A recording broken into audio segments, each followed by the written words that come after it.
प्रिय भक्तगण, आज हम आपको एक कथा का श्रवण करा रहे हैं जो सुनने मात्र से आपके जीवन में सुख संपत्ति और धन की वर्षा होगी।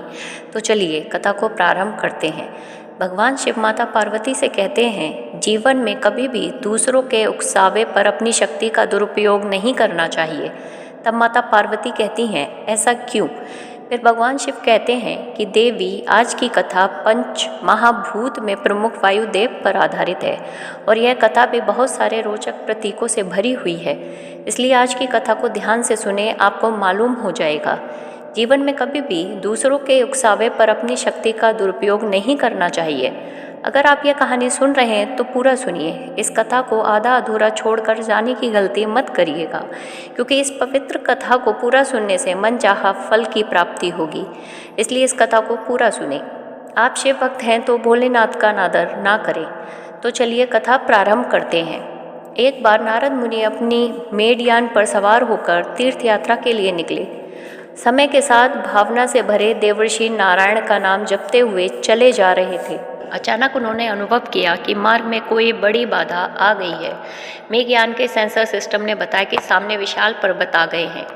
फिर नारद मुनि कुछ ध्यान की मुद्रा से आंखें खोली, सामने स्क्रीन पर देखा तो एक बड़े विशाल पर्वत। अब या तो मेघयान को ऊपर उठाकर ऊपर से कैसे जाए, तब मार्ग मांगे। नारद मुनि ने उस पर्वत को प्रणाम किया और कहा कि भाई, मैं तीर्थ यात्रा पर निकला हूँ, मंगल का काम है, आप कृपया मुझे थोड़ा मार्ग दे देंगे तो मैं निकल जाऊंगा। उस पर्वत का नाम मेरु था। उसने नारद मुनि की बात ध्यान लगाकर सुनी और अहंकार के साथ ही उत्तर दिया और कहा, सुनो देव ऋषि, मैं विशेष व्यक्तियों के लिए केवल रास्ता छोड़ता हूँ। यह मेरा अपना तरीका है। अन्य सभी लोग आमतौर पर रास्ता बदल लेते हैं। यह सुनकर नारद मुनि को यह बात कुछ ठीक नहीं लगी, लेकिन वह भगवान नारद मुनि थे। उन्होंने क्रोध को नियंत्रित करते हुए कहा, मेरु पर्वत, आपको पता है कि मैं हमेशा अलग मार्ग से ही जाता हूँ, लेकिन इस बार समय की कमी है। मुझे त्वरित रूप से पहुँचना है, इसलिए कृपया मुझे यहीं से मार्ग दे दें। पर मेरु पर्वत अभिमान से कहते हुए कहा, आप कौन विशेष व्यक्ति से मिलने जा रहे हैं? वह कौन है जिसके लिए मैं आपको रास्ता छोड़ दूं? फिर भी अगर आपको इतनी जल्दी है तो आप मेरी परिक्रमा करके जा सकते हैं। यह प्रस्ताव देव ऋषि को बहुत अपमानित किया। इसके बाद देव ऋषि ने क्रोध की बजाय मन में मेरु पर्वत को सबक सिखाने की योजना का निर्णय किया और मेरु पर्वत को एक सिक देने का निश्चय किया। फिर उन्होंने मेरु पर्वत से सीधे पूछा कि प्रभु, क्या आप मेरी विनती को नहीं मानेंगे? फिर मेरु पर्वत अभिमान में यह बात मानने को तैयार नहीं हुआ। फिर कहता है, अगर तुम्हें जाना है तो मेरी परिक्रमा करके जाओ, मैं तुम्हें रास्ता नहीं दे सकता। नारद मुनि मुस्कुराते हुए कहते हैं, अच्छा कोई बात नहीं, अगर देवराज इंद्र तुम्हें मुझे रास्ता देने के लिए कहें तो फिर? मेरु पर्वत फिर कहा, मैं ऐसी जगह पर खड़ा हूँ, मैं अपने स्थान से ना हिल सकता हूँ ना ही जा सकता हूँ। यही मेरा कर्तव्य है, मैं किसी की बात नहीं मानूंगा।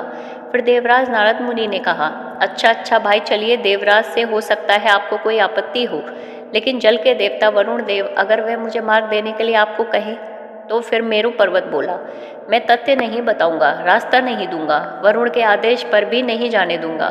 देव ऋषि पुनः से मजे करते हुए बोले, ठीक है, तो फिर तुम ही बताओ भाई, किसकी सुनोगे? मैं उसी को फोन कर लेता हूँ, देवों के देव महादेव से कराऊं बात। फिर मेरु पर्वत उस समय वह बातचीत से क्रोधित हो चुका था। उसने कहा, ध्यान दो भाई, मैं किसी की बात नहीं मानूंगा, किसी की भी नहीं, चाहे जो आ जाए। अब देव ऋषि नारद मुनि समझ गए कि वह बंदा सही जगह पहुंच गया है और तीर सही निशाने पर लग गया है। फिर उन्होंने कहा, अच्छा, किसी के कहने पर जाने नहीं दोगे? फिर से सोच लो, तुम्हें ब्रह्मा जी की सौगंध है, क्या तुम पवन देव की बात भी नहीं मानोगे? उसी क्रोध में और अहंकार से भरे हुए मेरु पर्वत क्रोधित होकर चीखते हुए कहा, हाँ, मुझे ब्रह्म जी की सौगंध, मैं तुम्हें किसी के कहने पर भी रास्ता नहीं दूंगा, मैं पवन देव की बात भी नहीं मानूंगा। इस पर नारद जी ने उसे अपने जाल में फंसा दिया। यह बात तुरंत मेरु पर्वत को एहसास हो गया कि वह फंस गया है।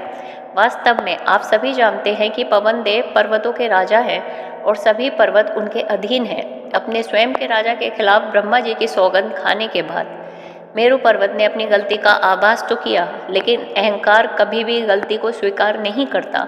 वह गलती पर डट जाता है और यहीं से पतन का प्रारंभ होता है।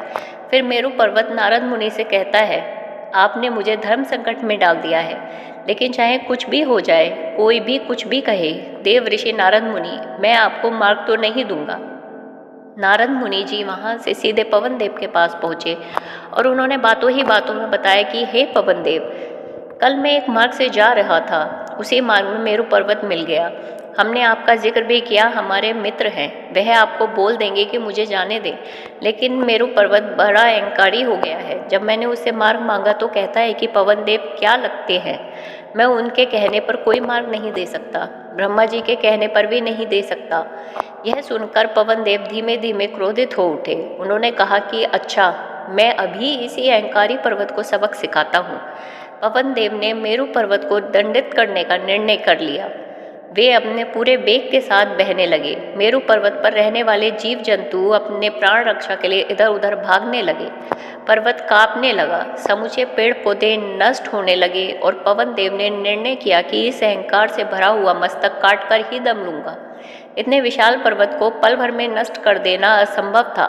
पर्वत अपना पांव जमाता रहा और पवन देव पूरी शक्ति के साथ उस पर प्रहार करते रहे। इस संघर्ष के बीच एक ऐसी स्थिति भी आई जब मेरू पर्वत लगभग पराजित होने वाला था। तभी श्री विष्णु के वाहन महाराज गरुड़ अचानक मेरू पर्वत के सहयोग करने के लिए वहां घूमते हुए उसके पुराने साथी महाराज गरुड़ पहुंच जाते हैं।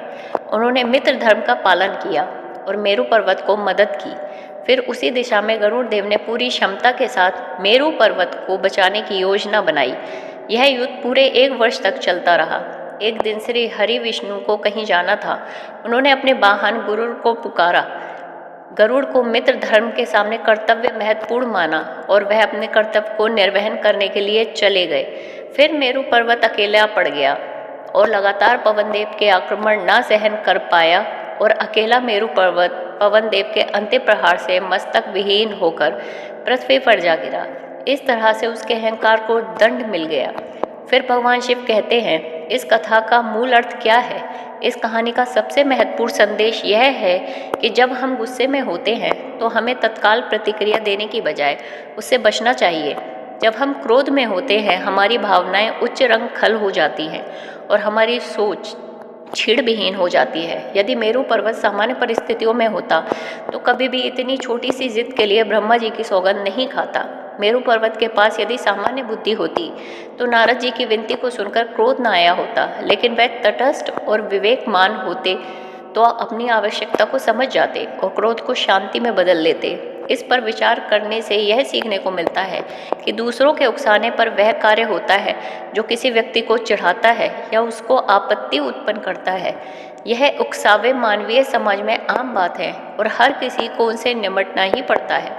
जब हमें किसी अन्य व्यक्ति द्वारा उकसाया जाता है तो हमारी प्रतिस्पर्धा और सामर्थ्य का अनुभव होता है।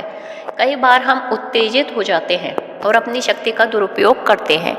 यह आमतौर पर हमें गुस्से बदलने और हिंसा के माध्यम से होता है, लेकिन इसके बजाय हमें इस परिस्थिति का सामना समझ के साथ करना चाहिए। हमें धैर्य और समझदारी से काम लेना चाहिए और अपनी शक्ति का सही रूप से प्रयोग करना चाहिए। हमें इसे नकारात्मक और हिंसा के साधन के रूप में नहीं देखना चाहिए। दूसरों के उकसावे के साथ उचित रूप से निपटने का एक महत्वपूर्ण तरीका है संवेदनशीलता और शांति बनाए रखना। हमें अपनी इच्छा शक्ति का सही रूप से प्रयोग करना चाहिए और स्थितियों को समझने के लिए विचार पूर्वक होना चाहिए। इससे हम अपनी शक्ति को सकारात्मक और उत्तेजक ढंग से प्रयोग कर सकते हैं, जिससे हमारा आत्मविश्वास और सामर्थ्य बढ़ता है। समाप्ति रूप में, दूसरों के उकसावे पर अपनी शक्ति का दुरुपयोग न करना हमारे और हमारे समाज के लिए महत्वपूर्ण है। हमें सामाजिक सहानुभूति, समझदारी और संवेदनशीलता के साथ कार्य करना चाहिए ताकि हम समृद्ध और सद्भावनापूर्वक समाज में रह सके।